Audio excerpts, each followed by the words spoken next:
Hello, hi guys! Magandang gabi sa inyo lahat. This is Shinbo Masgari Channel, a faith healer, also mata reader. So ngayong gabing to, tingnan natin ang nagsabisay na ating mga gabay. This is weekly gabay for the month of December 8 hanggang December 14 for the sign of Virgo. So Virgo, welcome to my channel. Ano kayang messages, advices, sa spirit guides ang ating masasaga for today's video? Kanina naman kayang energy o kaganapan sa buhay ng mga Virgo signs ang ating mahagilap. So guys, this reading is a journey din namang hindi lahat makaka-resonate. Kunin lamang po ang makaka-relate sa inyo and comment down below kung kaninong energy ang ating nasagap. And of course, don't forget to like and subscribe my channel and the notification bell for more videos update. And of course, maraming salamat po sa mga walang sampung support sa aking channel. Lalo na hindi nag-escape ng ads. Naway pagpalain po kayo ng Diyos at may kapal. Siksik-liglig na guumapa ang biyayang manumbalik sa inyo. So guys, kumapit ka na dahil ito namin sayo ng ating mga gabay. Angel Spirit Messages, give me information.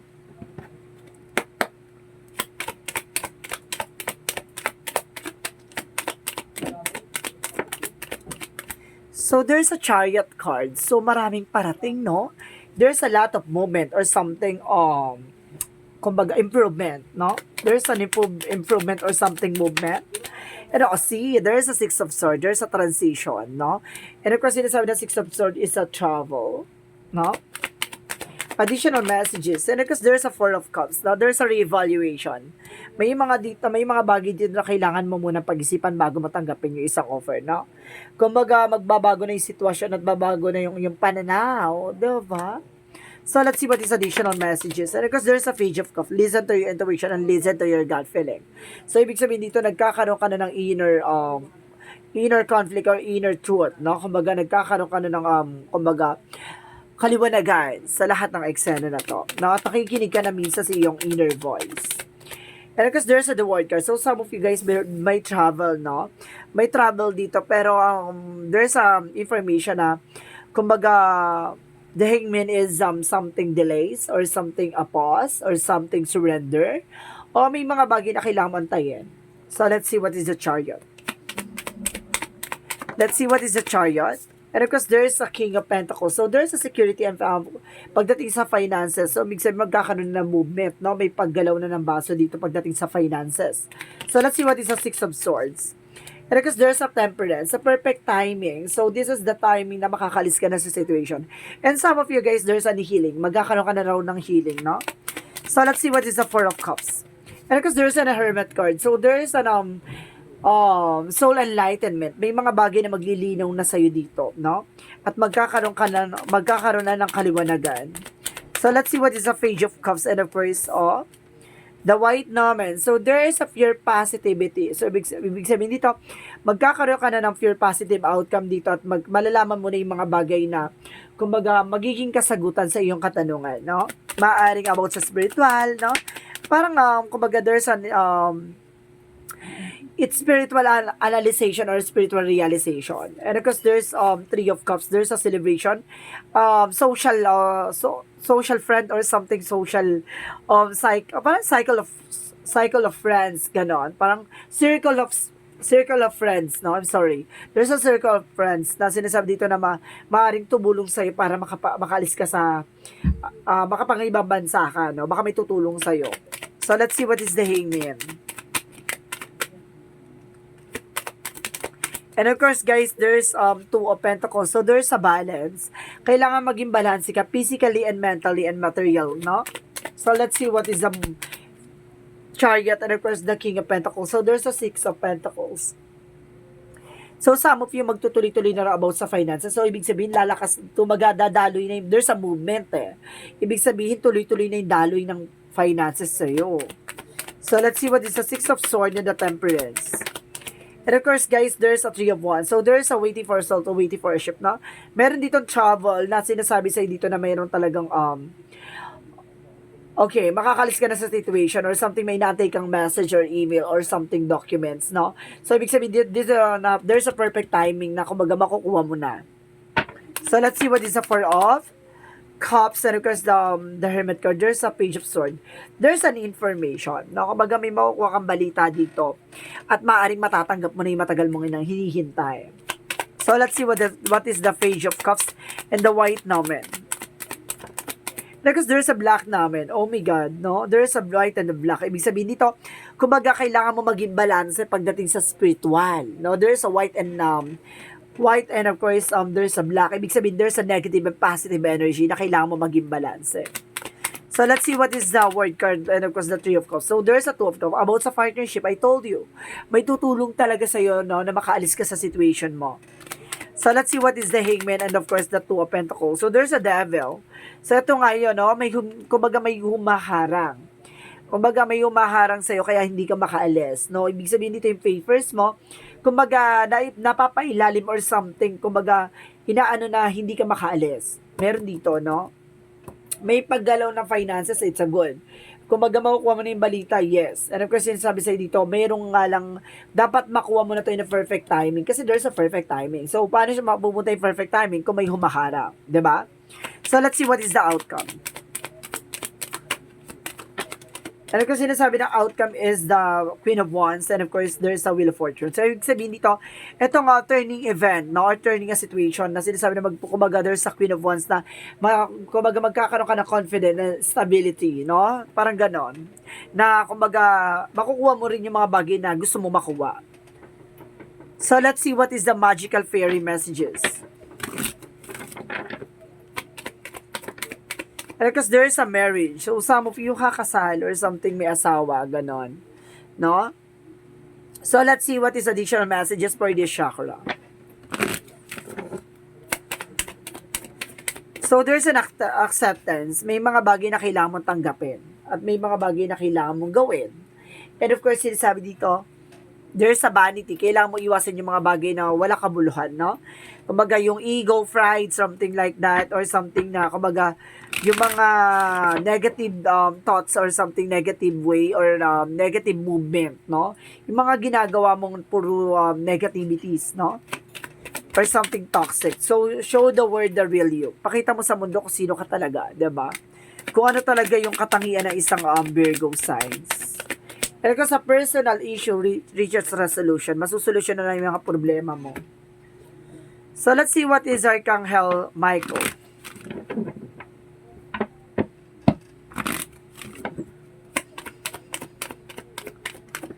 At sinasabi dito, believe and trust. So, kailangan mo maniwala at magtiwala. And of course, detach from this situation. Kailangan mo na makaalis sa sitwasyon. Diba? Maniwala at magtiwala ka na, diba? Ibibigay ni God yan kung talagang para sa'yo. And of course, sinasabi dito, there's a loosen your grip, let God in. So, hayaan mo si God talaga yung gumawa ng paraan, diba? Maniwala ka sa Kanya pag talaga siya yung siya talaga yung kumilos, no? Talaga makukuha mo talaga yung bagay na para sa'yo. Iba si God kapag kumilos ng kapalaran mo. Kasi there's the Wheel of Fortune talaga, na kumbaga, mukhang itinatakda na kung makuha mo yung mga bagay na magdadala sa'yo ng confidence and stability. And kasi sabi dito, there's a planning. So, ibig sabihin, kailangan mong magtanim, no, ng mga goods, no, ng mga good things or something na alam mo at the end of the time maka-harvest mo yan. And of course, there's a guidance and support, no? Sinusuportahan ka dito ng ating angel spirit. And of course, there's a full moon by completions is it's an happiness na magbibigay sa'yo ng inner truth, no? So, let's see what is Archangel Raphael.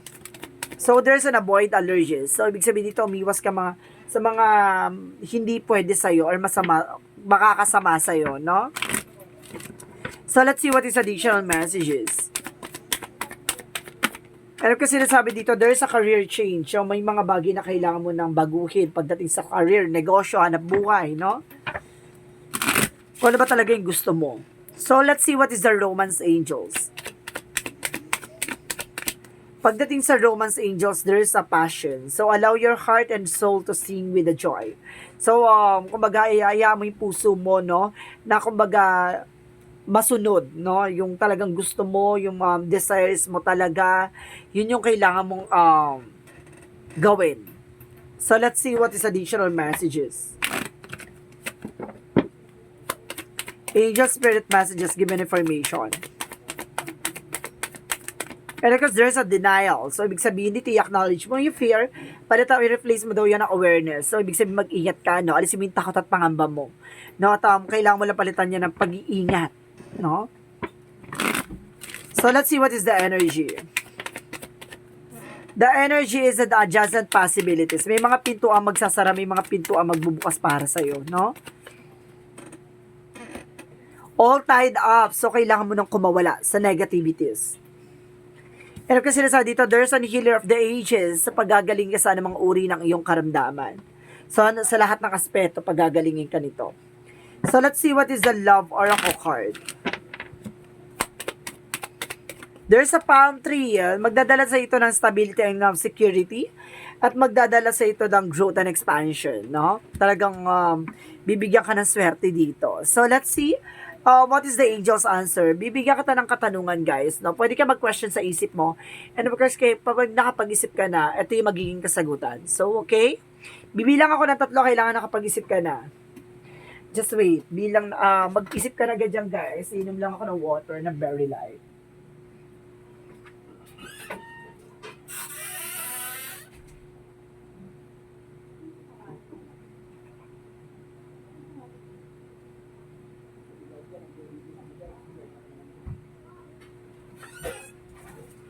Okay, so, handa na ba kayo?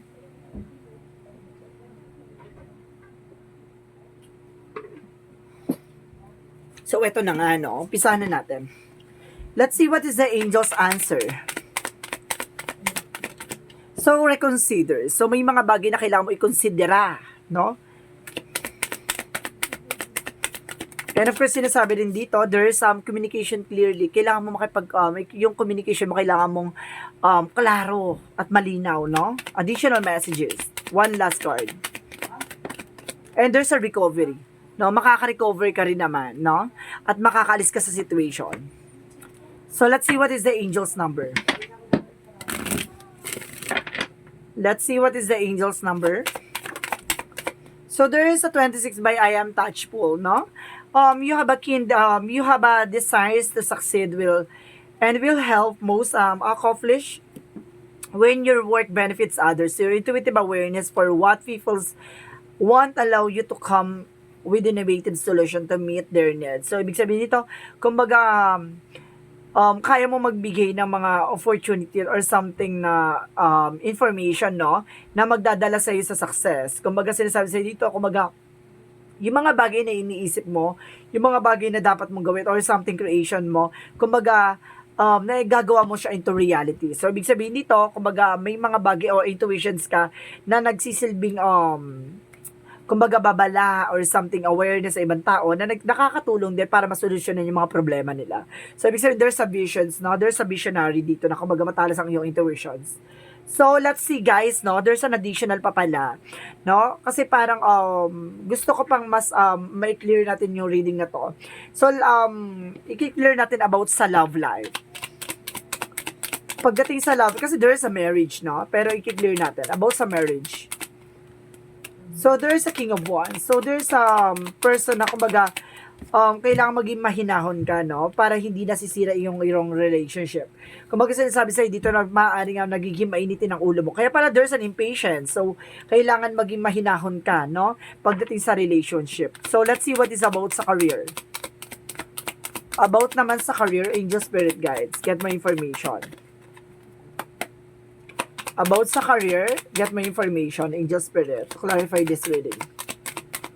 About naman sa there's an Eight of Wands.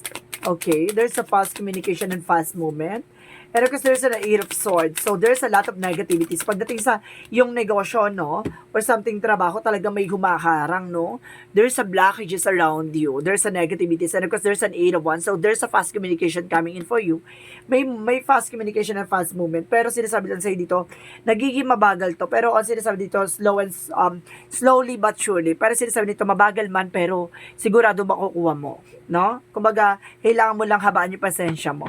Pilit man nila yan harangin, pilit man nila pabagalin yan na makuha mo, pero makukuha mo rin yan as soon as possible. So, let's see what is the messages of life. Messages of life represent beyond limitation.